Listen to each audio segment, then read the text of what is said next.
Good morning students. Today's class for class 10th chapter कर रहे हैं हम ट्रिग्नोमेट्री, चैप्टर 8 आपकी एनसीईआरटी बुक्स में है और एक्सरसाइज 8.2 आज हम करेंगे।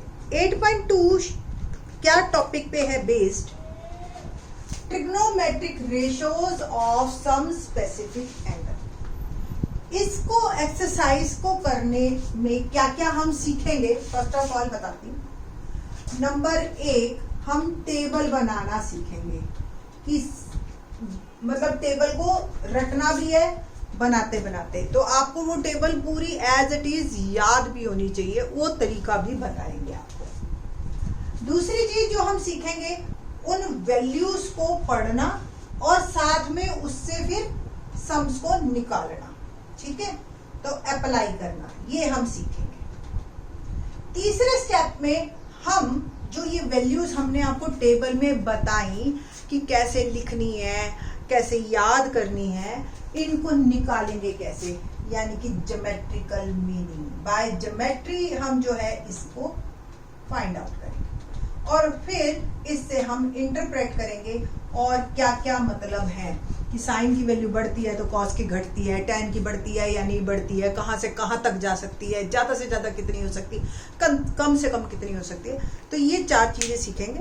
देखने में ये एक्सरसाइज बहुत छोटी, बहुत आसान और इंटरेस्टिंग लगती है, बच्चे सम्स भी कर लेते हैं इससे, बट जो ये है आपको समझ के करना है, ठीक है। तो ये आपका बेस बनाएगी ट्रिग्नोमेट्री का। Let's start. पहला टॉपिक हमारा है trigonometric ratios of some specific angle. Some specific अब कौन से स्पेसिफिक, ये मेजर बात है, ठीक है ना। तो स्पेसिफिक का मतलब यहाँ पे है, यहाँ पे एक 0 डिग्री, एक 30 डिग्री, एक 45 डिग्री और 60 डिग्री और 90 डिग्री, यानी कि ये 5 एंगल। इन 5 एंगल्स पे हम आपको वैल्यूज बताएंगे सारी ट्रिग्नोमेट्रिक रेशियोज। कौन कौन सी होती है सारी ट्रिग्नोमेट्रिक रेशियोज? मैं यहाँ पे लिख रही हूँ, रीजन भी बाद में मेरे को जगह नहीं बचेगी क्वेश्चंस को करने की, दैट्स व्हाई, ठीक है। तो टेबल हम यही बना लेते हैं, नो प्रॉब्लम, ओके। तो टेबल बनाते हैं हम, तो जो भी एंगल्स हैं हमारे उन पे बात करते हैं। तो इस तरफ तो हम लिखेंगे रेशियोज, ट्रिग्नोमेट्रिक रेशियोज, और इस तरफ लिख देंगे हम एंगल्स, ठीक है जी। ये एंगल एक 0 डिग्री, 30 डिग्री, 45 डिग्री, 60 डिग्री और 90 डिग्री, ठीक है जी। रेशियोज कौन कौन से हैं हमारे पास, एक बार दोबारा लिख देती हूँ। रेशियोज, ट्रिग्नोमेट्रिक रेशियोज, ठीक है। तो पहला साइन थीटा, दूसरा कॉस थीटा, तीसरा टेन थीटा, कैपिटल्स में ये तो है। और अगला साइन का रेसिप्रोकल की बात करेंगे हम, कॉसेक, उससे कॉस के रेसिप्रोकल सेक, और टेन का रेसिप्रोकल क्या होता है, कॉट। तो यहाँ पे हमारा ये ऐसे टेबल बने। अब टेबल को बनाना कैसे? बहुत सिंपल है, आपको 0 से लेकर 4 तक की वैल्यूज लिखनी है। 0, 1, 2, 3, 4, यानी कि 0 से स्टार्ट करना है और सिर्फ साइन के ही कॉलम में लिखना। अब जो सबसे बड़ा नंबर आया 4, उसी से ही सबको डिवाइड कर देना।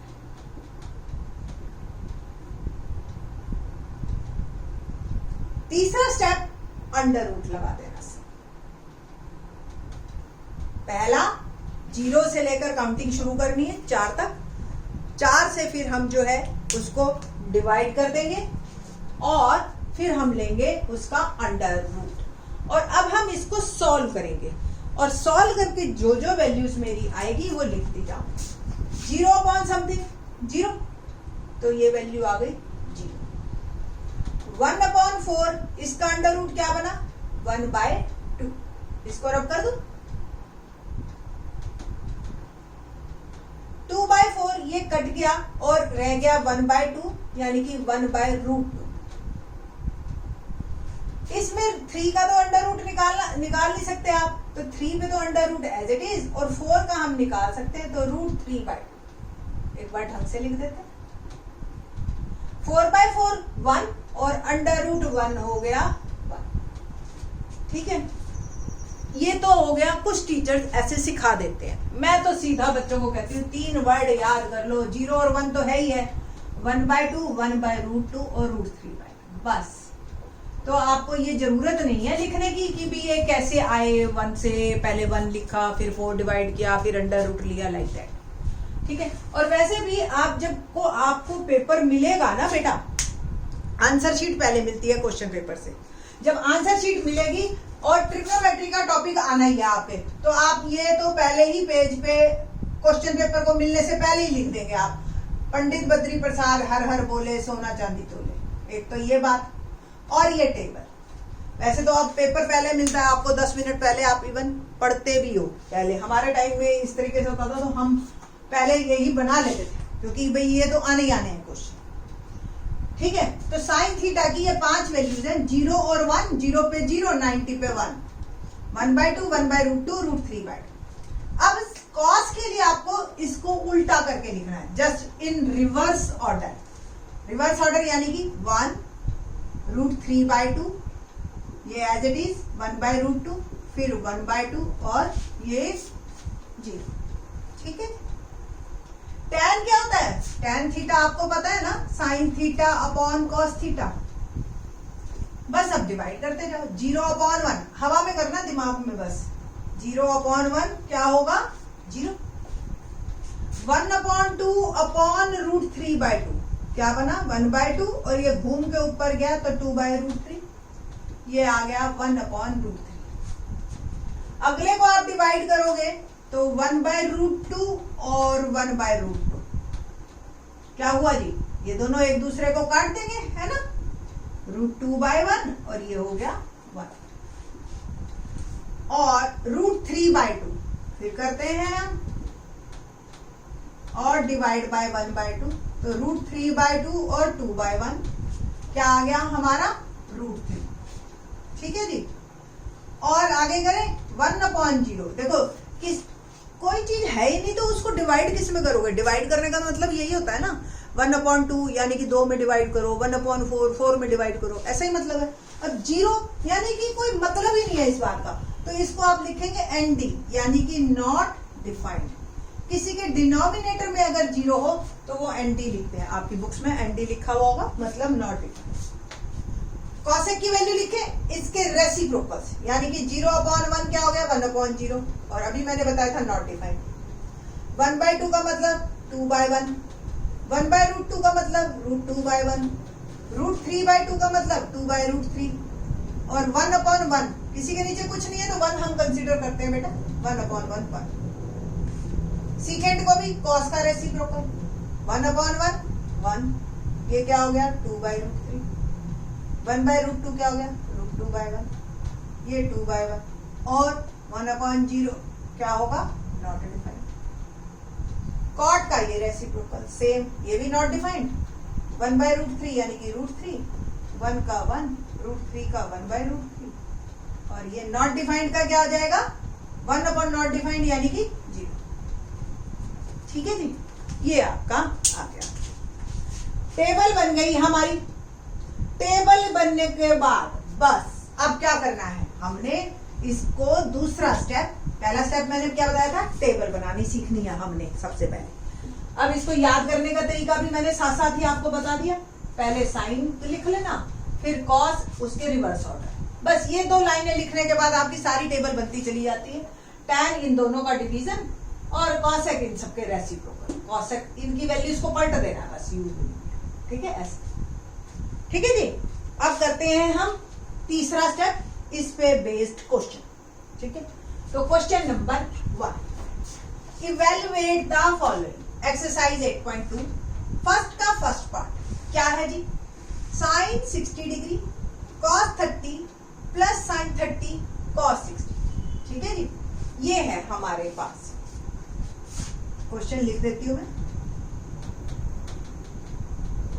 Sign 60 cos 30 plus sine 30 cos sine 60 की वैल्यू देखो, साइन की लाइन में और 60 का एंगल, ये पढ़नी आनी चाहिए अब बेटा। तो साइन की लाइन में 60 का एंगल क्या बना, √3/2। अब देखो साइन और कॉस के बीच में कोई सिंबल नहीं है, तो हम किसे लेंगे, मल्टीप्लाई। किसे लेंगे, मल्टीप्लाई। तो ब्रैकेट लगा दो, मल्टीप्लाई अपने आप कॉमन सेंस है। cos 30, cos की लाइन में आओ और 30 की लाइन, जहां दोनों मिल गए, ये cos की लाइन, ये 30 की लाइन, ये भी √3 प्लस साइन 30, साइन की लाइन और 30 की लाइन 1/2 cos 60, cos की लाइन और 60 की लाइन, ये भी 1/2। जो जो वैल्यूज दी है वो सारी मैंने पुट कर दी बस। अब इसके बाद अलजेब्रा बॉडमॉस का रूल फॉलो करना है हमने।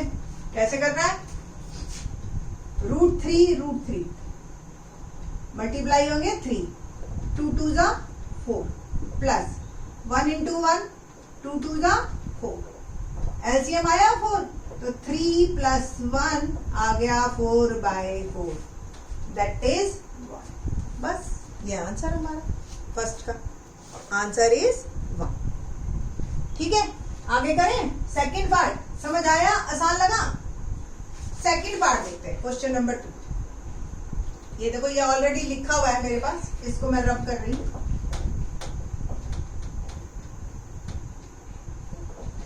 क्वेश्चन नंबर 2 यहीं से स्टार्ट कर देते हैं। 2 tan 45, और देखो ये स्क्वायर, देखो tan स्क्वायर 45 हो या tan 45 का स्क्वायर हो, एक ही बात है। समझ आ रही है? तो tan 45 की वैल्यू जो भी आएगी उसका स्क्वायर करना है, इसका मतलब ये। तो tan की लाइन और इधर से 45 की लाइन, क्या वैल्यू आई, 1, तो 1 का square plus cos square 30, same cos 30 की वैल्यू का स्क्वायर, तो cos की लाइन और 30 की line √3/2 square minus sine square 60, तो साइन की लाइन और साइन 60 की वैल्यू का स्क्वायर, तो साइन 60 की वैल्यू है √3/2 और उसका पहले स्क्वायर करेंगे, ब्रैकेट सॉल्व करते हैं ना, 1 का स्क्वायर 1, √3/2 होल स्क्वायर, √3 का स्क्वायर क्या होगा 3, √3 बेटा, √3/2 √3/2, ऊपर वाले को ऊपर वाले से गुना किया, नीचे वाले को नीचे से, √9 आपको पता है 3 होता है, 3/2, सेम ये भी 3/2। अब एक प्लस में एक माइनस में काट दूंगा, तो आंसर क्या आ गया, सिर्फ 2 इज आवर आंसर। ठीक है जी। तो इस तरीके से आपने जो इस लेक्चर में सीखा, पहला टेबल बनाना और दूसरा उसकी वैल्यूज को अप्लाई करना। आगे के क्वेश्चंस हम इन नेक्स्ट लेक्चर में करेंगे।